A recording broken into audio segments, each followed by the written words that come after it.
네, 서울대학교 인권센터에 있는 이주영입니다.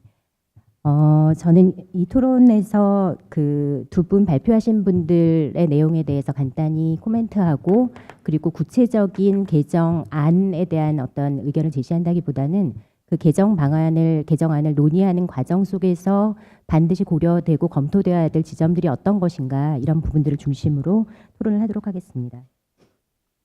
65쪽 제일 위쪽에 보시면은요, 이제 그 발표문 두 분의 발표에 대한 저의 의견인데, 첫 번째로 이찬진 변호사님께서 이제 현재 한국의 시대 상황이 어떤지에 대해서 다시 한번 확인을 해주셨고, 그런 부분에 대해서 공감을 하고요.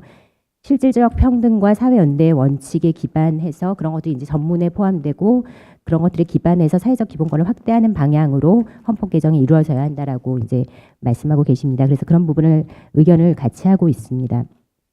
이제 총론적인 차원에서 이제 동의한다라는 말씀이고요.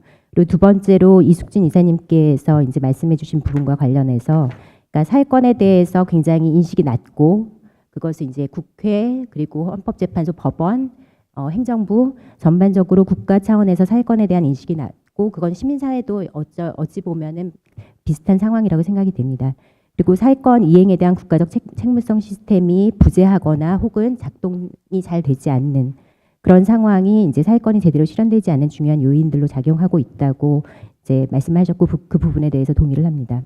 그래서 따라서 헌법 개정을 통해서 사회권의 실효성을 높이기 위해서 이러한 문제들, 앞서서 이제 말씀해주신 그런 문제에 대한 진지한 성찰과 방안이 함께 모색되어야 한다고 생각하고, 이런 부분에 대해서 먼저 이제 어떻게 개정되어야 되는지를 이야기하기에 앞서서 왜 사회적 기본권이 지금 실효성 있게 보장되지 않는가, 그 이유를 먼저 좀 살펴봐야 되지 않는가라고 생각을 하게 됐습니다.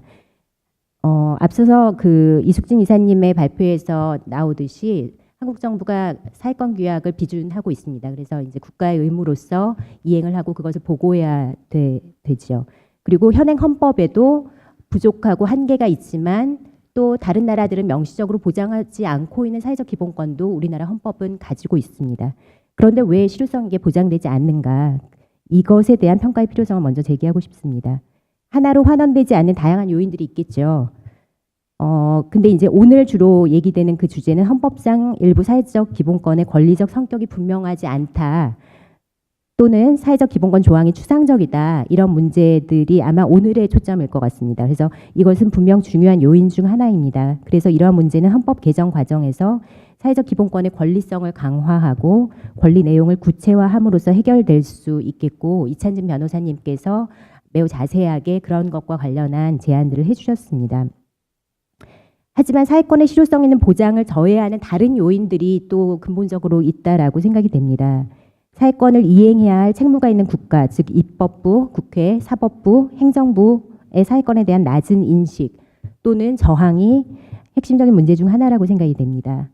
한편 이제 헌법학계의 주의적인 견해 또한 이러한 문제를 바로잡기보다는 앞서서 이제 문제라고 지적되었던 사회권과 자유권의 이분법 또는 사회권에 대해서 시장 질서를 우선하고 거기서 자력으로 사람들이 이제 생존하고 자신의 삶의 질을 추구하고 사회권 실현을 위한 국가 개입을 최소화하는 그런 잔여적인 접근에 기반을 둔 낡은 인식을 헌법학계에도 재생산하고 있어서 이러한 문제들이 제대로 교정되지 않고 있다고 보입니다.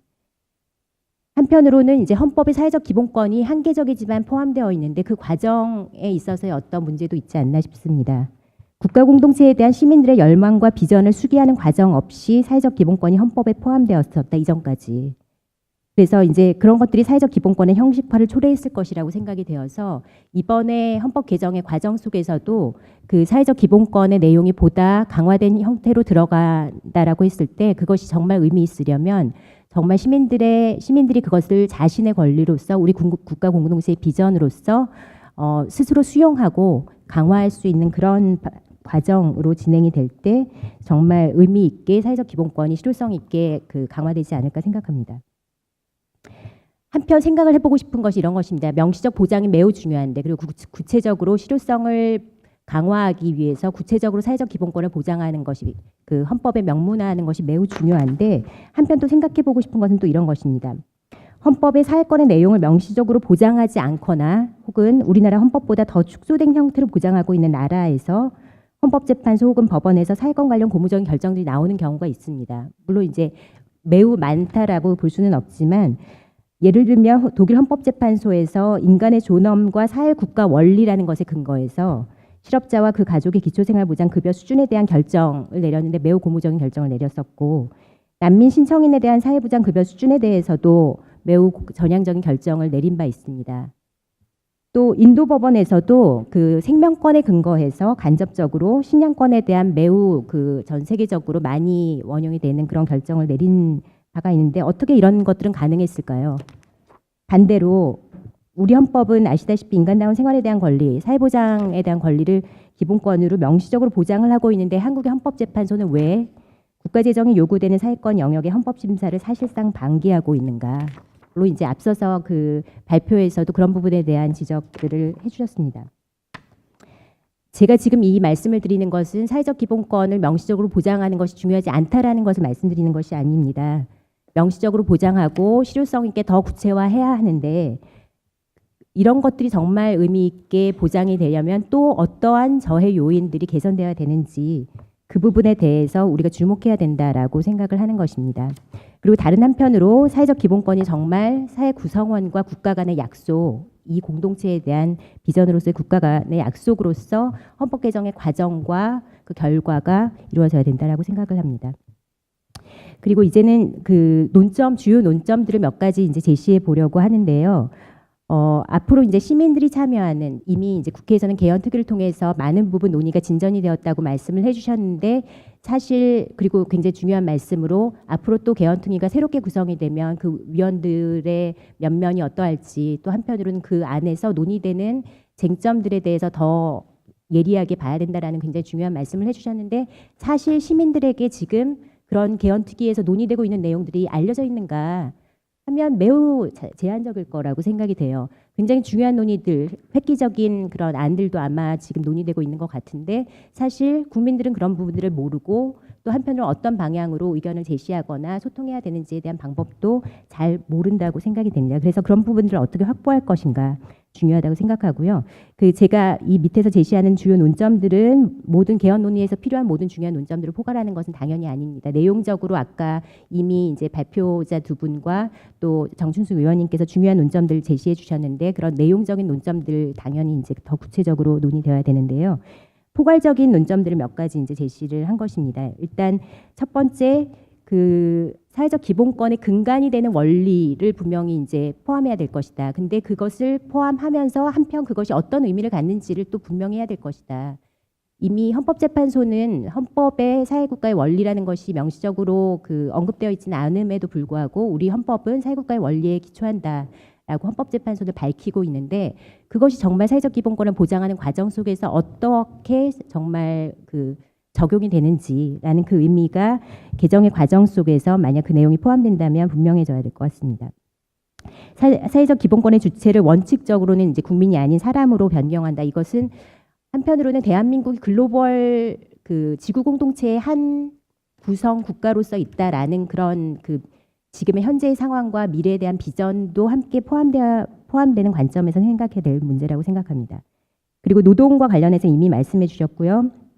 그리고 평등권 조항에 명시된 차별금지 사유가 오늘날 한국 사회 차별 실태를 이제 고려해서 확장하고 그런 것들이 충분히 논의돼야 될 거라고 생각이 되고요.